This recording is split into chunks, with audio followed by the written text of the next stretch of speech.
For 30 years her reign of peace, the land and blessing did increase. And she was blessed by every tongue, by stern and gentle, old and young. Yea, even the children at their mother's feet are taught such homely rhyming to repeat.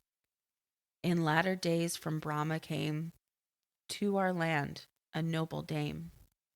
Kind was her heart and bright her fame, and Ahilya was her honored name.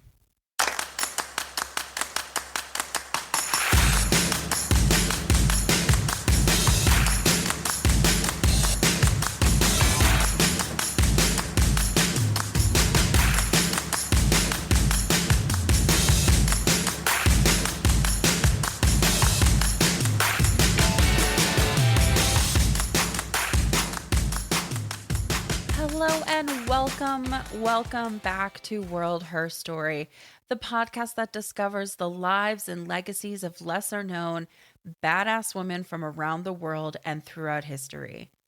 I'm your host, Tabitha Bear, a traveling multimedia specialist with a passion for exploring the hidden tales of the amazing women who have helped shape our lives today. In the vast canvas of 18th century India, where tradition waltzed with transformation, Ahilya Bai Holkar emerged as a luminary, casting her indelible silhouette across the pages of history.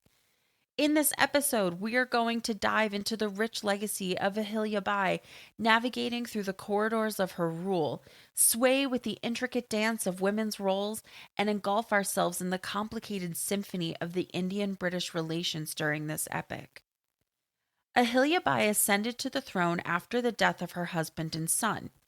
Her reign, under the auspices of the Holkar dynasty, marked a chapter of strategic brilliance and benevolent governance.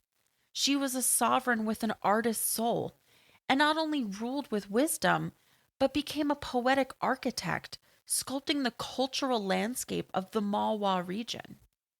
In the intricate dance between tradition and progress, women in 18th century India pirouetted through societal expectations, leaving an ethereal imprint on the sociocultural stage. We'll do our best to choreograph the narratives of women during this period, with Ahilya Bai Holkar as a prima donna, gracefully leading the ensemble. Her leadership becomes a sonnet of empowerment, echoing through the halls of time. The 18th century witnessed a duet of Indian and British interests, a dance of diplomacy, commerce, and cultural exchange. We'll seek to understand the interaction between Indian rulers and the East India Company, analyzing the evolving rhythms that defined this complex relationship. The resulting cultural dynamics resonate through history, reshaping the identity of both nations. We'll also dive into the Mughal and Maratha empires. Both stand as two formidable threads, each weaving its narrative of power, ambition, and conflict. The Mughal Empire, once the zenith of cultural splendor, found itself ensnared in a tumultuous era marked by internal strife and external pressures. The decline of the Mughal authority provided fertile ground for the ascendance of regional powers, and amid the shifting landscape, the Maratha Empire emerged with a spirited dance of conquest. The Marathas, under the strategic leadership of figures like Shivaji and later rulers, sought to expand their dominion, laying claim to territories that once fell under the Mughal sway. The confluence of these two empires resulted in a dynamic and often tumultuous interplay, marked by military engagements, territorial disputes, and strategic maneuvers that would shape the destiny of the Indian subcontinent. The clash between Mughal and Maratha empires becomes a captivating chapter in the chronicles of Indian history, where the echoes of conflicting ambitions resonate through the corridors of time. As we travel the verses of history, Ahilya Bai Holkar's life and reign illuminate the pages with wisdom and cultural opulence. Through the careful composition of archival melodies, historical ballads, and the delicate stroke of the brush, this episode endeavors to unveil the poetic forces that contributed pieces to the collage of 18th century India. The Mughal Empire, a radiant jewel in the crown of Indian history, traces its origins to the early 16th century when the formidable Babur a descendant of Timur and Genghis Khan, laid the foundation for what would become one of the most splendid empires in the world. Babur's victory at the Battle of Panipat in 1526 marked the establishment of the Mughal Empire in the Indian subcontinent. Under the rule of successive emperors, notably Akbar, Jahangir, Shah Jahan, and Aurangzeb, the empire reached its zenith during the 16th and 17th centuries. Akbar, renowned for his policy of religious tolerance and administrative reforms, fostered a period of cultural flourishing known as the Akbari Renaissance. The architectural marvels of the Taj Mahal and the Red Fort, constructed during Shah Jahan's reign, symbolized the opulence and grandeur of the Mughal era. However, by the late 17th century, the empire faced internal struggles, including religious tensions and economic challenges. The reign of Aurangzeb, marked by military campaigns and a strict adherence to Orthodox Islamic principles, further strained the fabric of the empire. The 18th century witnessed the gradual decline of the Mughal Empire as subsequent rulers struggled to navigate the complex political landscape.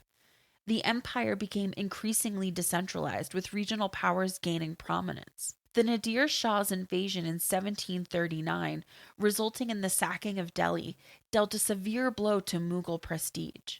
The later Mughal emperors, often mere puppets in the hands of powerful nobles, struggled to maintain control over their territories. As the 18th century unfolded, the Mughal Empire found itself grappling with internal disintegration, external invasions, and the emergence of ambitious regional powers, notably the Marathas and the Sikhs. The once glorious Mughal reign, which had spanned over 2 centuries, gradually faded into the pages of history. Nevertheless, the cultural legacy, artistic achievements, and architectural marvels of the Mughal Empire endure as a testament to a golden era that left an unforgettable mark on the Indian subcontinent. The Maratha Empire, born amidst the rugged landscapes of Maharashtra, traces its origins to the late 17th century. Established by the visionary warrior King Shivaji in 1674, the Maratha swiftly became a force to be reckoned with in the political kaleidoscope of India. Shivaji's military acumen and administrative reforms laid the foundation for an empire that would rise to prominence in the 18th century. Under the leadership of Shivaji's descendants, particularly the capable leaders like Sambhaji and Rajaram, the Maratha Empire expanded its territories across the Deccan and central India. The military brilliance of Shivaji's generals, notably the Peshwas, which are kind of like prime ministers, played a pivotal role in extending Maratha influence. The establishment of the Ashtapradhan, a council of 8 ministers, further streamlined governance, contributing to the empire's stability. The zenith of Maratha power was realized during the rule of Shahu and the Peshwa Balaji Vishwanath in the early 18th century. Their strategic alliances and military campaigns saw the Marathas reach unprecedented territorial expanses from the Deccan to the north, encompassing large parts of the Indian subcontinent. From 1720 to 1740, the Maratha Empire grew from 3% to 30% of modern-day India, just to give you an idea of how massive their growth was. Amidst this backdrop, Ahilya Bai Holkar emerged as a luminous figure in the Maratha narrative. As the queen and ruler of the Malwa region, she personified effective governance and cultural patronage. Her rule, characterized by justice and benevolence, added a unique chapter to the Maratha legacy. Ahilya Bai's architectural contributions, including construction of temples and ghats, reflect the empire's vibrant cultural milieu. However, the latter half of the 18th century marked a period of decline for the Maratha Empire. Internal conflicts, power struggles among Maratha chieftains, and external threats from the British East India Company hastened the unraveling of Maratha power. The Third Battle of Panipat in 1761 proved to be a catastrophic setback, where the Marathas suffered a significant defeat at the hands of Ahmad Shah Durrani. In the aftermath of the Panipat, the Maratha Empire struggled to reclaim its former glory. The empire fragmented, with various Maratha chiefs asserting regional autonomy. The ascendancy of the British further diminished Maratha influence, leading to the eventual subjugation of its territories. The Maratha Empire, with its rise and fall, remains a remarkable chapter in Indian history. While the peak of Maratha power is celebrated, the decline serves as a poignant reminder of the complex forces shaping the destiny of empires in the ever evolving landscape of 18th century India. Ahilya Bai Holkar's rule amidst this grand narrative stands as a testament to the cultural and administrative richness that defined the Maratha era. The rise and fall of the East India Company in the 18th century played a pivotal role in reshaping the political landscape of the Indian subcontinent, contributing significantly to the decline of both the Mughal and Maratha empires. The East India Company, established in 1600, initially sought to engage in trade with the Indian subcontinent. However, over the years, its ambitions evolved beyond commerce.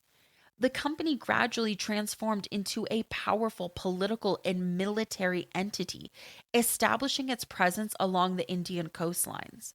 The East India Company became the largest corporation in the world. They accounted for half of the world's trade and even had over 260,000 troops, which was double the size of the British Army at the time. The Battle of Plassey in 1757, where the British East India Company secured victory over the Nawab of Bengal, marked a turning point.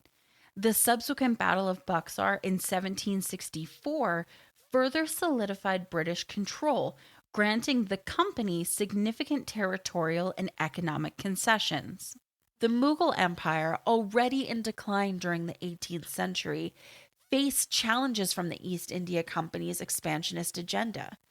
The company capitalized on the internal struggle with the Mughal administration and regional power struggles, gradually encroaching upon Mughal territories. The Mughal rulers, reduced to symbolic figures, became increasingly dependent on the British for support. The company's systematic erosion of Mughal authority culminated in the formal end of the empire with the annexation of Delhi in 1803. Similarly, the Maratha Empire found itself entangled in conflicts with the East India Company. The two powers clashed in the Anglo-Maratha Wars, with the pivotal Third Battle of Panipat in 1761 altering the power dynamics. Although the Marathas initially resisted British encroachments, internal divisions and the superior military strategies of the British proved detrimental. The Treaty of Salabai in 1782 and the subsequent treaties further curtailed Maratha sovereignty, marking the beginning of the end for the once mighty empire. The East India Company's policy is characterized by economic exploitation, land annexation, and the imposition of unfair treaties exacerbated the decline of both empires. The doctrine of lapse, introduced by Lord Dalhousie in the mid 19th century, enabled the annexation of princely states that lacked direct heirs, further diminishing indigenous powers. The company's economic dominance, coupled with its military might, tilted the balance in favor of the British, hastening the erosion of traditional power structures. The East India Company's legacy endures as a symbol of colonial exploitation and the transformative impact of European powers on Indian history. Its activities significantly contributed to the political fragmentation and decline of indigenous powers. The subsequent transfer of control from the East India Company to the British Crown in 1858 marked a new chapter in Indian history, leading to the formal establishment of the British Raj. All this to say, the East India Company's ascent and consolidation of power were instrumental in reshaping the destinies of the Mughal and Maratha empires. In regard to women and their roles, in 18th century India, the experience of women were wrapped in complex traditions, restrictions, and limited opportunities.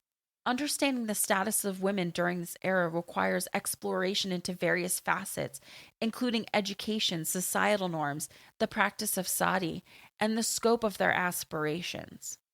Educational opportunities for women in 18th century India were often constrained by prevailing societal norms. The majority of women, particularly in conservative households, had limited access, if any at all, to formal education. However, in certain progressive circles, especially among the upper classes, some women did receive education in literature, music, dance, and sometimes even academic subjects.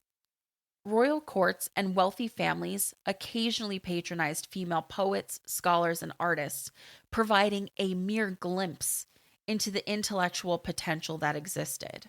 Societal norms during this period were deeply rooted in traditional structures that delineated distinct roles for men and women. Women were primarily assigned domestic duties, with their primary roles revolving around family, marriage, and child rearing. The joint family system was prevalent, and women often played crucial roles in maintaining familial bonds. However, these roles were defined within the parameters of patriarchal expectations, limiting women's agency in public affairs. One of the most glaring and controversial practices of the time was sati, the ritual self immolation of widows on their husbands' funeral pyres. While the prevalence of sati varied across regions and communities, its occurrence reflected the entrenched societal norms that subjugated women to the extent of self sacrifice. Sati was often associated with notions of honor, virtue, and societal expectations, making it a deeply complex and contested aspect of 18th century Indian society. Despite heavy societal restrictions, some women in the 18th century managed to carve out space for themselves, contributing to the arts, literature, and even political arenas. Notable examples include poets like Mirabai, whose devotional compositions transcended traditional norms, and Rziat Sultana, who briefly ruled as the Sultan of Delhi in the 13th century. In the 18th century, the Mughal princess Zeb-un-Nisa and our woman of the hour, Ahilya Bai Holkar, stand out as exemplars of women who wielded the influence beyond the domestic sphere. Women's aspirations during this period were often channeled through familial or marital success. While some managed to transcend societal expectations through art, literature, or political acumen, these opportunities were often exceptions rather than the norm. The 18th century laid the groundwork for evolving perspective on women's roles, but the struggle for gender equality persisted as a complex interplay between tradition and societal progress. In essence, the 18th century Indian society imposed significant limitation on women's education, societal roles, and aspirations. However, the era also witnessed instances of resilience, where certain women transcended these limitations to contribute meaningfully to various spheres of life. The dichotomy between tradition and the seeds of change planted during this period set the stage for the evolving role of women in subsequent centuries. Fast forward to present day India. Women in contemporary India are increasingly participating in the workforce across various sectors. The growth of the technology industry, service sectors, and entrepreneurial ventures has provided more opportunities for women to pursue careers and economic independence. However, there are still challenges such as gender wage gaps and underrepresentation in leadership roles that persist and need attention. Access to education for women has improved significantly. More girls are enrolling in schools and pursuing higher education, narrowing the gender gap in literacy rates. Education empowerment has contributed to changing societal attitudes and fostering a generation of women who aspire to professional success. While women's representation in politics has increased, there is still a need for greater gender parity. Women have held significant political offices, including the position of the president and prime minister. However, women's political participation varies across regions, and efforts to ensure great representation continue. India has seen legal reforms aimed at protecting women's rights and ensuring their safety. Legislation addressing issues such as domestic violence, dowry, and sexual harassment has been enacted. However, challenges remain in the effective implementation of these laws and in changing societal attitudes. Women in India are actively participating in social change and activism. Grassroots movements and online campaigns have highlighted issues such as gender based violence, discrimination, and the need for gender equality. Social media platforms have become powerful tools for advocacy and awareness. Despite progress, women in India still face challenges. Gender based violence, discrimination, and cultural expectations can impede their full participation in various spheres. Issues like child marriage and unequal access to resources in certain regions persist and require ongoing efforts for eradication. Family dynamics are evolving with changing societal norms. There is a gradual shift towards more egalitarian family structures where women have greater agency in decision making. However, traditional expectations related to caregiving and familiar roles still influence many households. Improvements in women's health have been notable, with increased awareness about maternal health, reproductive rights, and access to healthcare. However, challenges related to maternal mortality and the healthcare disparities in certain regions remain. The role of women in India today is marked by progress in various domains, including education, economic participation, and legal empowerment. However, persistent challenges and disparities highlight the need for continued efforts to achieve true gender equality. Women's empowerment is a multifaceted endeavor that requires not only legal reforms, but also changes in societal attitudes, cultural norms, and economic structures. Ongoing advocacy, education, and policy initiatives are crucial for creating an environment where women can fully realize their potential and contribute to all aspects of society. Before we continue our episode, we just wanted to let you know we are on the social media. You can find us at World Her Story on nearly every platform. We're also on Patreon, patreon.com/World Her Story. Don't forget to rate and review us. It gives us an ego boost when you tell us how much you love listening to my voice. On May 31st, 1725, Ahilya Bai Holkar was born in the village of Shandi in Maharashtra, India. Her early life was deeply influenced by the Maratha culture, and she displayed exceptional qualities that would shape her destiny. Her father was the leader of their village and taught his daughter how to read and write. While no one knows for sure how Ahilya ingratiated herself into the Holkar family, the legend goes that she was 8 years old and was seen helping the homeless and hungry at a local temple. Mahar Rao Holkar was traveling through and saw her. He asked her for her hand in marriage for his son. She was married in 1733. She was 8 and her husband was 10. Her father in law was a military opportunist. She grew up going into battles regularly with her husband and father in law. As she got a little older, she was known to ride an elephant into battle wielding several bows and quivers. Her mother in law, Gautamabai, continued her education in politics, administration, and instilled a strong sense of values. There isn't too much to say about her upbringing, other than that she was in multiple military campaigns and was a skilled warrior with the Maratha army.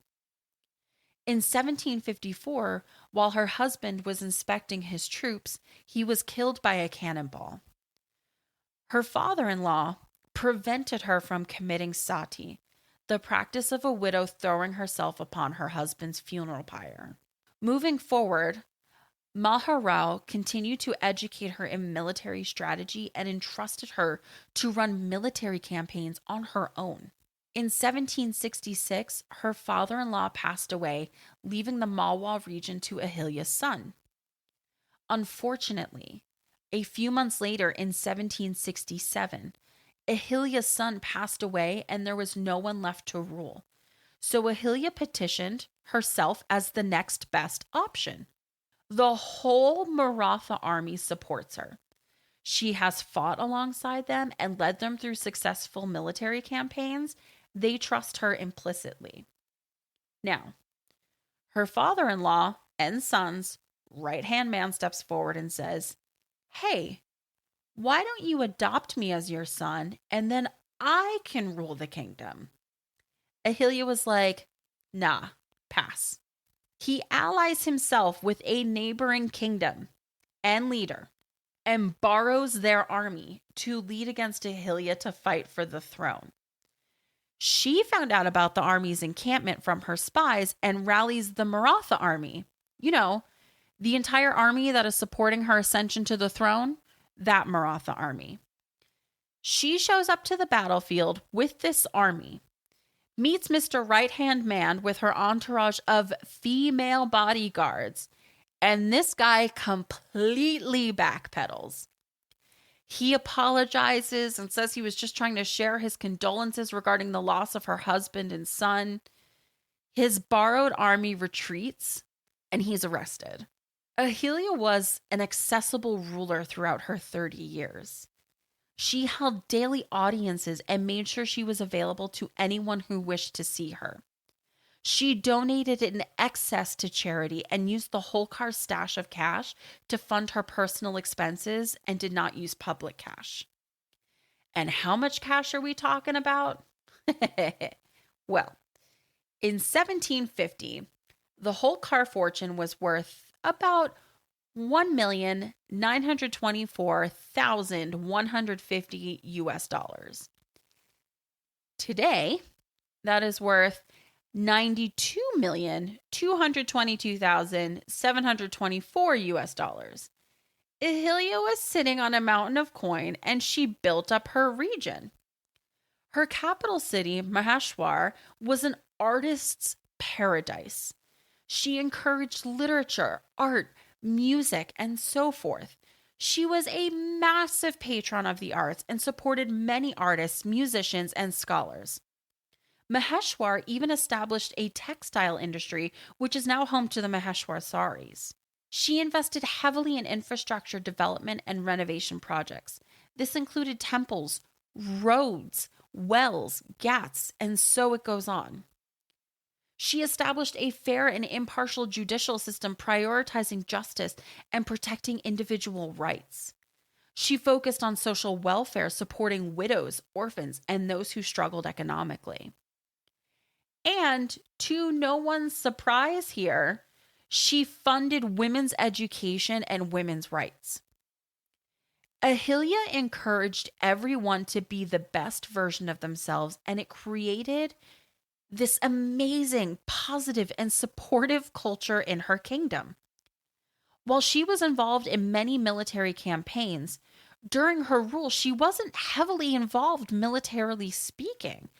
She prevented raiders from attacking her people and kingdom and often struck commerce deals with them so both sides could profit from business instead of both sides losing people in battle. After she passed away on August 13th, 1775, even Europeans noted the loss of her as a ruler. Her people were devastated because she cared so much for their well-being, for their progress, for the harmony of how amazing human beings could be. And if you'll notice, we talked a lot about what was going on in India.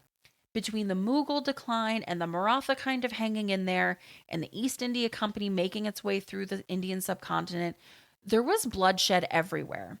There was famine and drought, and over 2 million civilians died in war-torn villages. And yet, the Malwa region of Maratha thrived under Ahilya Bai's rule for 30 years. There are statues and paintings of Ahilya Bai throughout India in honor of her memory. She's still fondly remembered as a feminist icon and fantastic ruler in Indian history. This episode has taken us on a captivating journey through the intricate 18th century India, where the destinies of empires were shaped by a complex interplay of power, politics, and cultural dynamics. As we reflect on the Mughal Empire, the Maratha Empire, and the formidable rise of the East India Company, the threads of history intertwine to reveal a landscape in flux where tradition collided with transformation. The Mughal Empire, once the radiant jewel of the subcontinent, found itself caught in the ebb and flow of internal strife and external pressures. The grandeur of its cultural legacy, embodied in architectural marvels and artistic achievements, became a poignant echo of an era in transition. The decline of the Mughal Empire set the stage for the emergence of regional powers, including the spirited Marathas. The Maratha Empire, under the visionary leadership of figures like Shivaji and the administrative prowess of rulers like Ahilya Bai Holkar, danced across Deccan and central India. However, the symphony of Maratha power faced discordant notes in the face of internal divisions and external conflicts, ultimately yielding to the forces of change. The East India Company, a trading entity that transformed into a political colonizing colossus, cast its shadow on the Indian subcontinent. Its economic prowess and military might reshaped the geopolitical landscape, contributing significantly to the decline of indigenous powers. The echoes of its influence still reverberate in the record of history, underscoring the transformative impact of European colonialism. Amidst this historical tableau, Ahilya Bai Holkar emerges, as I keep calling her, as a luminary, a beacon of enlightened rule in the 18th century India. Her reign as the Queen of Malwa, marked by benevolence, justice, and cultural patronage, stands as a testament to the potential for visionary leadership. Ahilya Bai's architectural contributions, her commitment to justice, and her resilience in the face of challenges paint a portrait of a ruler whose legacy transcends the bounds of time. In the grand narrative of 18th century India, where empires rose and fell, Ahilya Bai Holkar shines as a singular figure, embodying the ideals of leadership, compassion, and cultural richness. As we bid farewell to this episode, let Ahilya Bai Holkar's legacy inspire us to explore further the depths of history, where the lives of extraordinary individuals like her illuminate the path towards understanding the complex and vibrant tapestry of our collective past. Thank you ever so much for listening. I'm Tabitha Bear, and this is World Her Story.